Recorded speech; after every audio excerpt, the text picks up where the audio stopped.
UABC Radio y el Centro de Estudios China Baja California presentan Diálogos sobre China y el mundo. El podcast.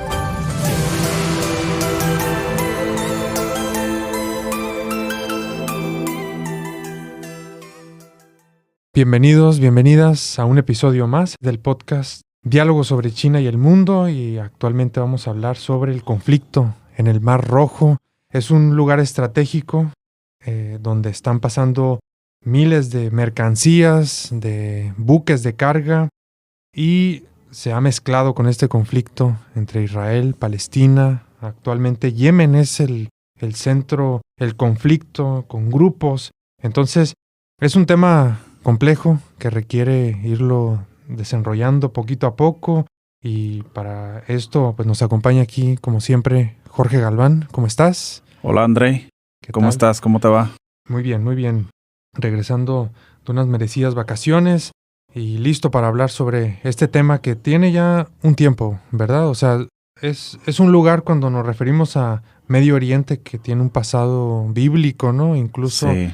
Estaba leyendo que ese nombre del Mar Rojo hasta tiene explicaciones, ¿no? De Moisés, ahí cuando separa las aguas, pero tenemos que remontarnos más a la actualidad porque el tiempo es limitado, Jorge. Entonces, el inicio del conflicto en Yemen, el conflicto interno, ¿no? Que es a partir de 2014, pues ya prácticamente 10 años, ¿no? De una guerra civil ahí interna que ha dejado millones de desplazados a nivel mundial. Recuerdo por ahí en esos años, ¿no? De esa década en la que personas me comenzaban a preguntar cómo podían hacer para traer a gente de Yemen, ¿no? Y yo decía, bueno, ¿qué está pasando allá, no? Y me ponía a investigar ahí temas internos y se veía que ya estaba complicada la situación, ¿verdad? Entonces, vamos hablando sobre este tema, Jorge, pero bueno, vamos situándonos, yo diría, ¿no? Para comentar qué tan importante es este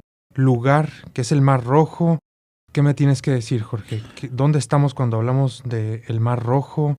¿Qué implicaciones tiene para el comercio, para la economía mundial, para el ahorro en tiempos de transporte y consecuentemente dinero, ¿verdad? Así para es. Empresas de logística.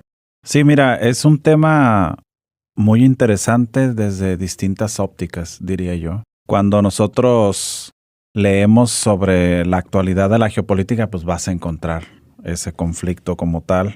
Un tema que resurge, creo yo, a partir de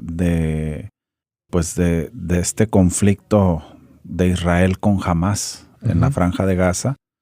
Y un mes después, estos señores que ya tenían, como tú bien los señalaste, una insurgencia desde hace ya varios años a la fecha en el país de Yemen, pues manifiestan primero el rechazo a la intervención del ejército de Israel en la Franja de Gaza, con la justificación que ya conocemos, ¿no? de esta, esta acción brutal que realizaron al cruzar la frontera algunas simpatizantes o miembros de Hamás y pues todo lo que ya uno conoce a partir de inicios de octubre del año pasado. Y a raíz de esto, pues empieza de nuevo a surgir esta controversia en una zona, como tú lo mencionaste, estratégica para el comercio internacional, como lo es el cruce de uno de los choke points, como se le llama en inglés, más importantes, ¿no? Porque además se comunica con el famoso canal de Suez, que te da la entrada desde Asia hacia Europa, ¿no? Entonces, estamos hablando de un lugar geoestratégico, Andrei, muy importante para el comercio, no nada más de mercancías, sino de energía también, ¿no? Como lo es gas natural, petróleo, y que se ha vuelto un tema a analizar por todas las implicaciones que esto conlleva, ¿no? A partir de que nosotros vivimos la pandemia en el 2020, hubo una afectación en las cadenas de suministro a nivel mundial, ¿no? Y esto viene a sacudir de nuevo dichas cadenas, ¿no? Sí. Entonces estamos ante un lugar estratégico clave de la economía mundial, del comercio global, porque si ustedes ven el mapa, se van a poder dar cuenta de que esa zona de la que vamos a estar hablando, que es el Mar Rojo y el Canal de Suez también, permiten ahorrar un montón de tiempo, ¿verdad? Así es. Es decir, no rodearían los buques de carga África para llegar al mar Mediterráneo, a Europa, desde Asia. Entonces, es un tema de ahorro de tiempo y de dinero para las empresas logísticas y las empresas en general. Y por ahí entonces, por aquí tenemos algunos datos, ¿no? Pasan el 10% más o menos del comercio marítimo global. Sí. Y 7 millones de barriles de crudo y derivados pasan cada día por ese estrecho y por 2 semanas pueden retardarse los envíos por las rutas alternativas, ¿no? Entonces, retrasa mucho el hecho de que este estrecho esté cerrado, ¿no? Por los conflictos que vamos a estar tratando de explicar aquí, pero me gustaría pensar esto como si fuera el regresar 500 años atrás, ¿no? Cuando los portugueses y españoles estaban explorando el mundo a través de sus embarcaciones, pues no conocían estas rutas, ¿no? Estaban explorando y la manera de explorar este territorio era rodear literalmente África, ¿no? Para llegar a Asia y conocer esas rutas, ¿no? Esto se conoció mucho tiempo después, entonces es volver quizás a esos tiempos, ¿no? Donde tenían que, pues, retardarse 2 semanas, ¿no? En rodear África. Y eso, al final vamos a comentar implicaciones para México, ¿no? Eso también va a ser muy interesante comentar desde lo local, qué implicaciones puede tener para México el cierre de este canal por los conflictos que se están derivando de allí, ¿verdad? Así es. Sí, bien lo mencionas, ¿no? Esto ha provocado que empresas navieras, que son el principal medio de transporte en el comercio internacional, hayan decidido dejar de arriesgarse y cruzar por el nombre correcto es el estrecho de Bab el-Mandeb, uh-huh, que es el inicio de lo que conocemos como el Mar Rojo y que termina justo en el Canal de Suez, ahí en Egipto, para salir a las aguas ya de Europa, ¿no? Uh-huh. Entonces, esto ha provocado que los navíos que cruzan desde el estrecho de Malaca en Asia, ¿verdad? Provenientes en su gran mayoría de países como China, Vietnam, proveedores de muchas mercancías al mundo, tengan que rodear hasta el Cabo de Buena Esperanza, ¿no? Que es allá en Sudáfrica, para darle la vuelta, como tú bien lo mencionaste, a todo el continente africano, lo que implica de entrada repercusiones de tiempo. Hablan de entre 10 y 14 días más o menos adicionales al tiempo que ya se tienen estimados de traslados, ¿no? Uh-huh. Desde Asia hacia América y Europa principalmente. Y además, pues un tema de costos adicionales, ¿no? Uh-huh. Esto, sin lugar a dudas, Andrei, tiene repercusiones muy importantes porque hay que recordar que la economía mundial viene lidiando con un problema de alta inflación a partir de la pandemia.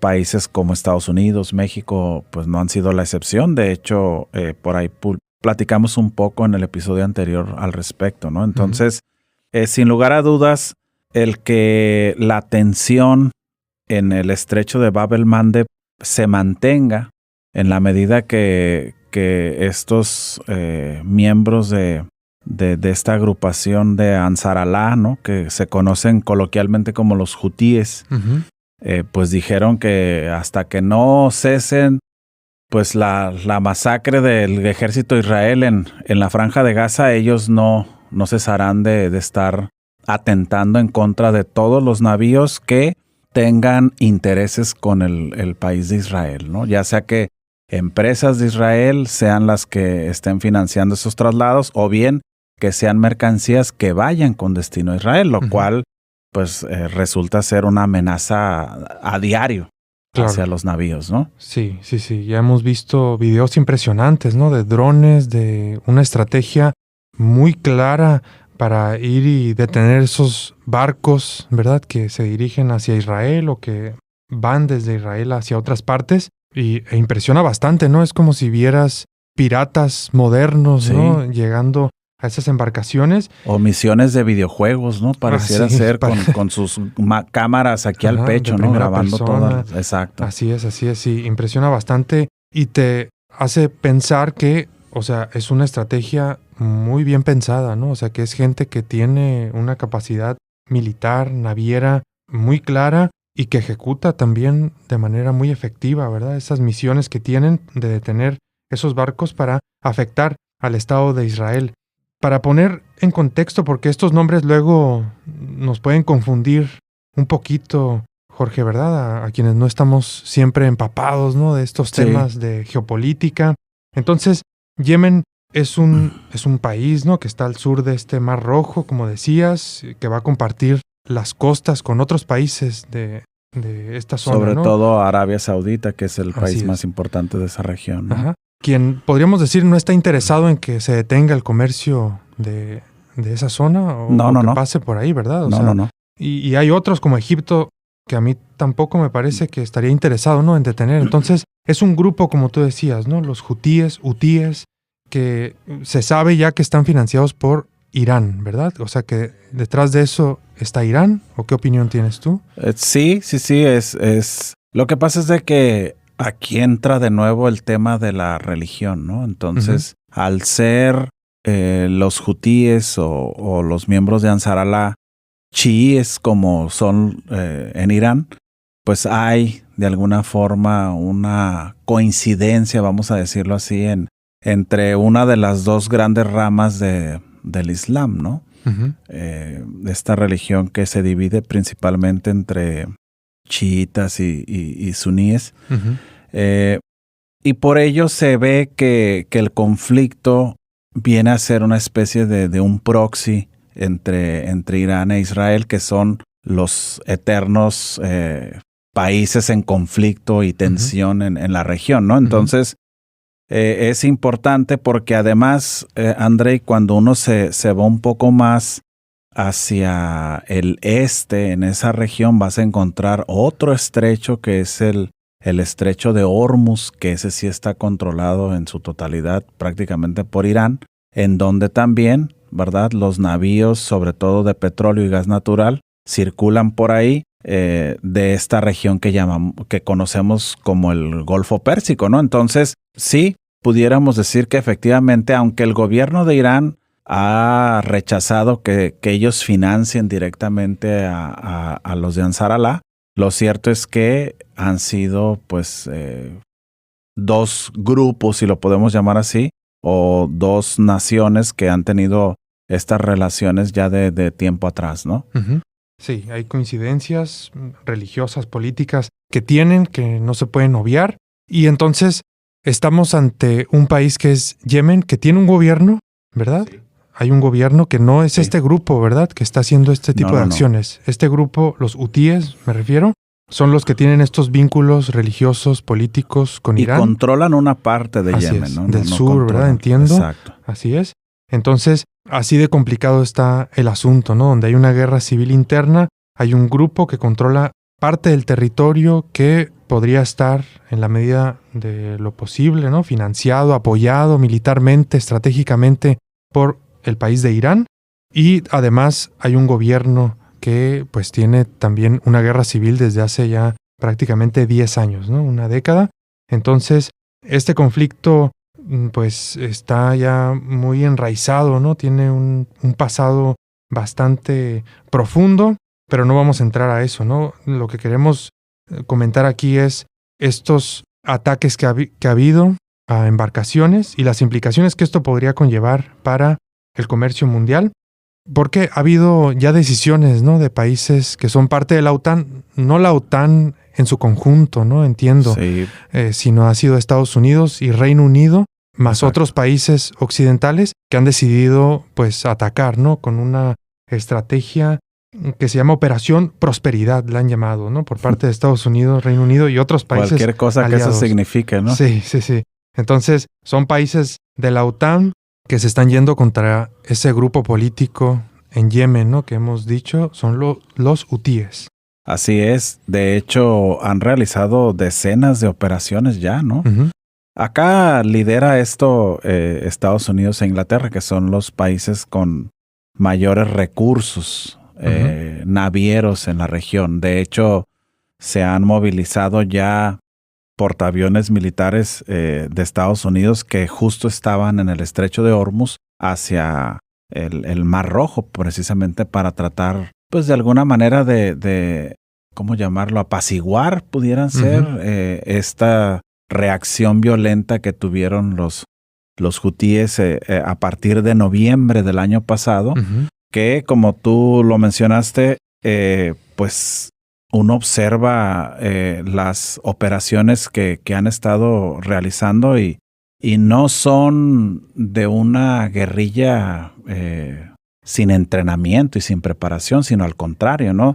De ahí proviene mucho también el argumentar que efectivamente Irán está apoyándolos precisamente por el tema del uso de los drones.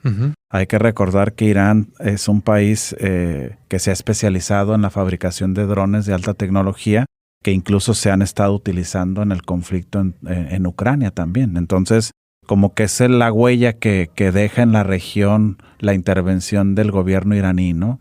Cuando tú observas que hay grupos como los hutíes que están utilizando ese tipo de tecnología que no está al alcance de cualquier país, claro, ¿no? Claro. Entonces, es un tema que ya ha afectado a decenas de naciones en términos de los ataques que ha habido. Esto desde finales de 2023, pero a inicios de este año, 11 de enero de 2024, es cuando inicia contraofensiva, ¿no? Pues seguramente con mucha presión de parte de empresarios de empresas manufactureras, pero también logísticas, ¿no?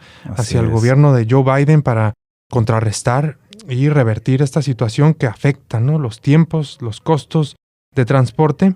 Entonces, esto de alguna forma como que ya se veía venir, ¿no? Cuando se desata esta guerra entre Israel y Palestina, la invasión, y esto parecía como parte de ese escenario, ¿no? Que iba a crecer. Entonces, estamos ante algo que está comenzando a ebullir, o ¿qué podemos decir? ¿Está aislado del tema Israel y Palestina? No. Yo creo que está muy relacionado. De hecho, cuando se da esta invasión por parte de Israel hacia la Franja de Gaza, estos grupos empiezan a manifestarse, ¿no? El rechazo a las acciones militares y pues que ya todo el mundo ha visto en los medios cómo se está dando un genocidio bastante cruel, ¿no? En esa región en particular, lo que desencadena que varios grupos formen esta llamada resistencia islámica en la región, ¿no? Entre ellos los miembros de Ansar Allah. Y obviamente esto va a seguir en la medida que el ejército de Israel no cese las hostilidades en la Franja de Gaza. Que dicho sea de paso, pues pareciera ser que no les interesa escuchar, a pesar de que la comunidad internacional falló, incluso el propio Consejo de Seguridad de las Naciones Unidas, con votación unánime, excepto la abstención del gobierno de Estados Unidos, para pedirle al ejército de Israel un cese al fuego en la región y que no realicen esta operación en la ciudad de Fatah. El gobierno de Israel responde que pues no entienden por qué ellos siguen empecinados en realizar esa intervención en el sur de la Franja de Gaza, lo que nos da a entender que entonces las hostilidades por parte de este grupo de radicado en Yemen, pues continuarán hasta que no cese lo otro. Entonces, yo creo, Andrei, que van muy de la mano un tema con el otro, aunque las tensiones en el Mar Rojo, en ese estrecho, pues no son nuevas, sí se agudizan a raíz de lo que ocurrió a partir de inicios de octubre del año pasado en la Franja de Gaza, ¿no? Sí. Definitivamente, ¿no? Es como una escalada más en este conflicto, en esa región tan complicada, ¿no? Que está muy convulsa en estos últimos años. ¿Qué papel consideras, Jorge, que va a tener China, ¿no? O sea, qué tanto China puede estar interesada en intervenir allí o en la afectación económica que esto le podría acarrear a sus montón de empresas productoras de manufacturas, qué tan interesada está en que este conflicto escale, ¿no? Veíamos hace también unos meses cómo el gobierno chino lo que logró es que estos países, Arabia Saudita e Irán, pues se dieran ahí un saludo, ¿no? Sí, fraterno, un momento histórico, sí, ¿no? En la región. Que nadie se imaginaría que iba a pasar, al menos en estos tiempos, ¿no? Pero es algo que ha buscado hacer la diplomacia china, ¿no? Lograr estos acuerdos de paz, pero aquí la situación se pone cada vez más complicada. ¿Y qué papel crees que va a jugar este país o que ha jugado en los últimos meses ante este conflicto? Hace unas semanas por ahí hubo una declaración por parte de la diplomacia de Estados Unidos en el sentido de solicitarle el apoyo precisamente a los diplomáticos chinos para acercarse al gobierno de Irán y tratar de mediar para evitar que esto escalara, ¿no? Uh-huh. Aún más de lo que ya escaló. Yo creo que acá las declaraciones que ha dado el gobierno chino pues responden a su política de relaciones exteriores, ¿no? En esta, pues, no intervención, ¿no? Que ellos dejan de manifiesto, aunque hay que recordar, Andrei, que vecino de Yemen, justo del otro lado del inicio del estrecho, mejor dicho, está este país de nombre Djibouti, ¿no? Sí. Esta nación que la gran mayoría de nosotros no ubicaría en el mapamundi, André, y pues que ni siquiera habríamos escuchado de ella, ¿no? Pues es una nación que alberga bases militares de varios países importantes, de varias potencias, ¿no? Sí. Y justo ahí tiene presencia China, ¿verdad? Entonces es un tema importante. El gobierno chino no es partidario de estas operaciones de contrainsurgencia, como le han llamado en Estados Unidos e Inglaterra, ¿no? De estar atacando y bombardeando pues a la población de Yemen, con la justificación de que ahí se encuentran miembros de este grupo de Ansar Allah. Pero de alguna forma, creo yo, están vigilando muy atentos a lo que está ocurriendo en ese lugar, porque precisamente, como tú lo mencionaste, es un tema que amenaza una de sus rutas más importantes, ¿no? Sí. Es interesante conocer este país, Djibouti, ¿no? Djibouti, por eso mismo, ¿no? Porque concentra bases militares de diferentes países, entre ellos China y Estados Unidos, ¿no? Exacto. Tienen bases militares allí. Y entonces, ¿qué tipo de diplomacia, de estrategia estarán jugando en esa nación que comparte esta geografía, ¿verdad? Está del otro lado, como lo decías tú, de este Mar Rojo, del estrecho. Entonces, es interesante ver estas consideraciones, ¿no? Geográficas, geopolíticas que hay. Y bueno, sabemos que este asunto forma parte de un comercio mundial y marítimo muy importante, ¿verdad? Tenemos por aquí un dato, una cifra, ¿no? Que el transporte marítimo representa más del 80% del volumen del comercio mundial, ¿no? Por la seguridad, por la rapidez que todavía el comercio marítimo tiene frente al aéreo, al terrestre, ¿no? De ferrocarriles, etcétera. Entonces, es una afectación importante cuando decimos el 10% de las mercancías del mundo pasan por ahí, ¿no? Entonces, es un tema que afecta a la economía mundial y que quizás hasta da para una segunda parte, ¿no? Esta conversación, Jorge. Yo creo que sí, porque nos permite abrir nuestra visión a lo que vienen a ser estas rutas marítimas, ¿no? Para el comercio internacional, que van muy de la mano con temas geopolíticos totalmente. De hecho, he leído y visto algunos reportajes en internet que hablan del interés precisamente de Rusia de abrir, ¿verdad? O una ruta por el norte en toda esta región, pues donde existe mucho hielo, ¿no? Por las temperaturas tan gélidas, que permitiría precisamente, Andrei, desahogar estas otras rutas que están con algunos problemas. En el caso de Mar Rojo, Canal de Suez, el tema geopolítico, ¿no? Ujú. El caso del Canal de Panamá, pues está un tema climatológico, Ujú, ¿verdad? Que también sería un tema para abordar, porque eso repercute de manera directa en México. Sí. Hay que recordar de este proyecto del tren que cruza el Istmo de Tehuantepec, Ujú.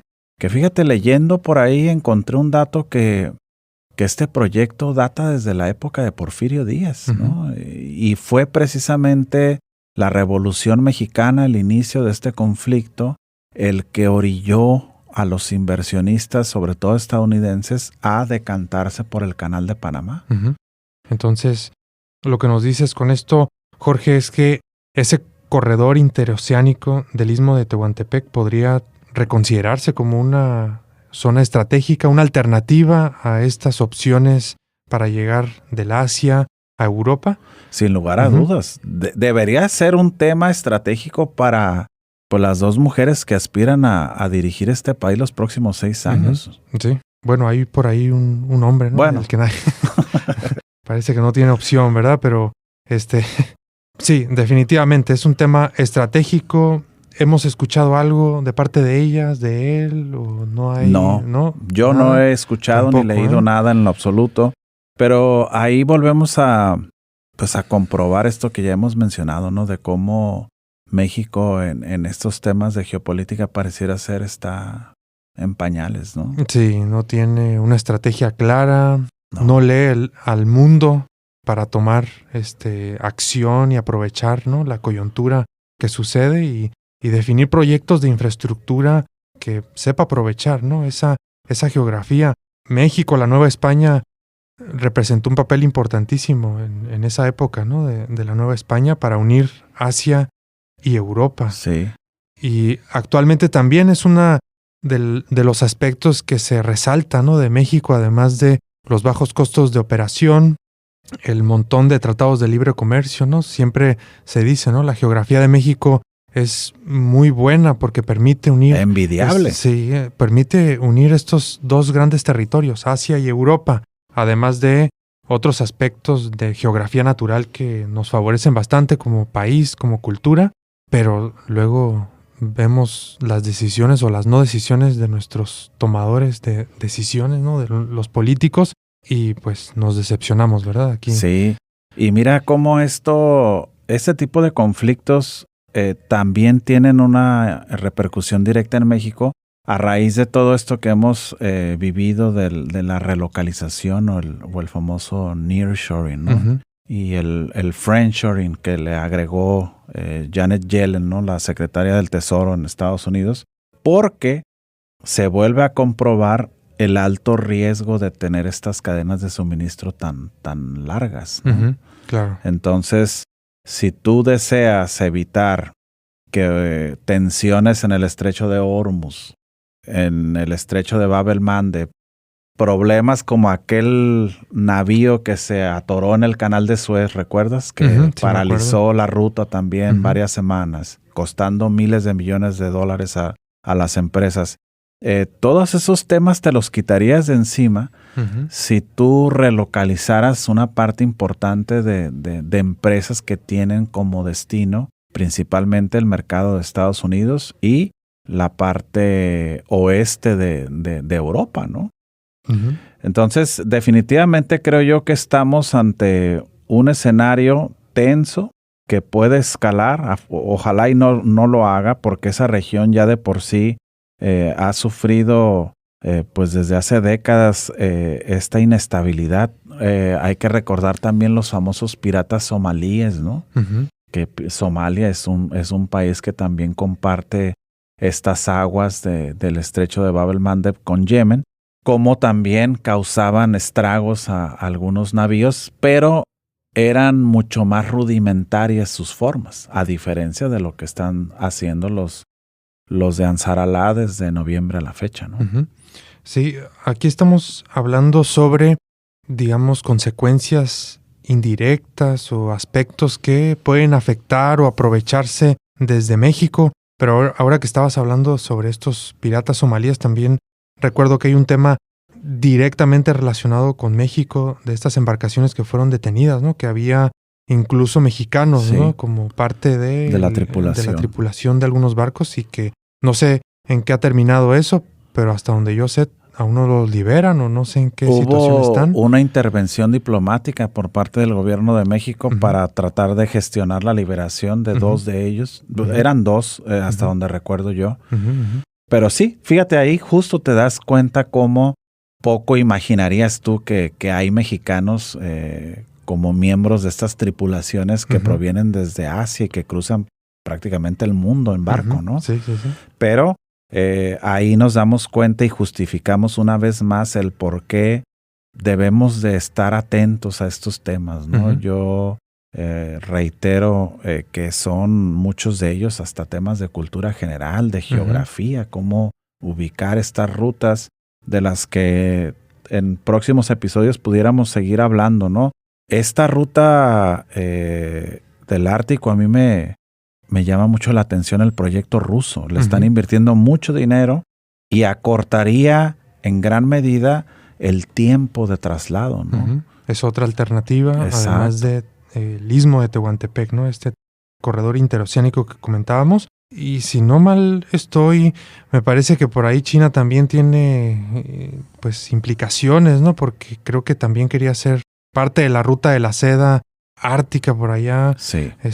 ¿Qué sabemos de eso, Jorge? Sí, es un proyecto que comparten con Rusia, ¿verdad? En esta intención de trazar una ruta alternativa al comercio Ujú. marítimo, más allá de los proyectos terrestres que China está impulsando en la región, que justo he estado leyendo y escuchando de las repercusiones de este atentado en Moscú, Ujú. que se le adjudicó a un brazo armado de ISIS, de aquella agrupación que se hizo muy famosa hace unos años, ¿no? Ujú.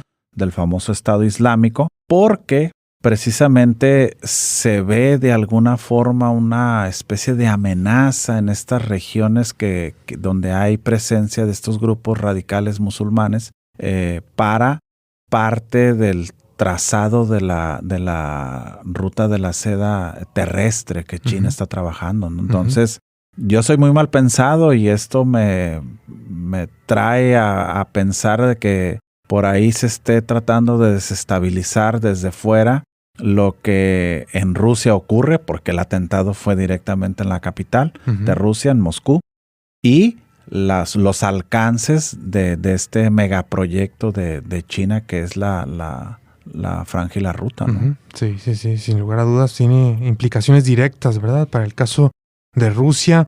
Antes comentábamos en episodios anteriores, Jorge, sobre estas características que tienen las guerras mundiales, ¿no? Y cuáles decíamos que eran, que participen varios países, ¿sí? De distintas Sí, sí, sí. geografías. Y que se empiecen a presentar conflictos en diferentes regiones del mundo, ¿no? Ujú. Esto que está pasando eleva esta consideración y la pone ya el conflicto como una tercera guerra mundial, o tendríamos que esperar a que esto se mueva a otra geografía, como decíamos en aquel episodio, de Asia-Pacífico, ¿verdad? Taiwán, toda esta región que también presenta mucho interés para Estados Unidos, para China, pero que todavía no entra en un conflicto directo, ¿no? Japón, Corea del Sur, Norte. Tendríamos que esperar a que pase esto, o esta conexión que ha habido entre ISIS, Rusia, con estos ataques directos y las consecuencias que va a haber después, lo ponen en esa categoría, el conflicto. Pues ¿Cómo mira, lo ves? El otro día veía un video donde ya simulan qué ocurriría en una tercera guerra mundial. Sobre todo lo que a la humanidad le preocupa, que es el uso de las armas nucleares, ¿no? Ujú. Y pues dan cifras así devastadoras. Entonces, yo creo que sí, la escalada es muy evidente. Hay indicios de que para nada está cerca de concluir este conflicto en Ucrania, aunque se hable ya de la era post-Ucrania, y donde hay muchas afirmaciones de que Ucrania pues ya tendría que sentarse a la mesa y negociar un cese al fuego. Lo cierto es que, de nuevo, se sospecha que desde fuera siguen como decimos coloquialmente, atizando el tema, ¿no? Y no dejando que pues las aguas tomen su cauce natural, ¿no? Entonces, yo creo que estamos ante una escalada de tensión. Fue un acto que tenía años que Rusia no vivía, donde han muerto más de 140 personas. Y digo, esto de las cifras de fallecidos, a mí no me gusta tanto hacer referencia porque pues pudiéramos decir cuántos no han fallecido en el conflicto de Ucrania, ¿no? Pero más allá de querer comparar o no, esto sí habla de cómo ya se están dando acciones directas en territorio ruso. Algo que en 2 años prácticamente no ocurrió. Así es, parecía inconcebible, ¿no? Por la capacidad que tiene Rusia, pero ahora han hecho esos atentados y que también hacen pensar que fue una estrategia muy bien pensada, ¿verdad? Muy bien planificada, sí, con mucha claridad geopolítica, estratégica. Había anuncios de los cuerpos de inteligencia estadounidenses desde hacía, ¿qué son? Casi 2 semanas antes. Publicaron ahí anuncios en donde le recomendaban a sus ciudadanos que vivían o que viven en Moscú no asistir a eventos multitudinarios y demás. O sea, ya se sabía que iba a ocurrir algo fuerte. Por eso se sospecha de la injerencia y participación, ¿no? Entonces aquí hay que recordar que también la propaganda en épocas de guerra pues está siempre ahí, ¿no? Sí, entonces, sí. Y también en época de elección en Estados Unidos y en otras partes del mundo.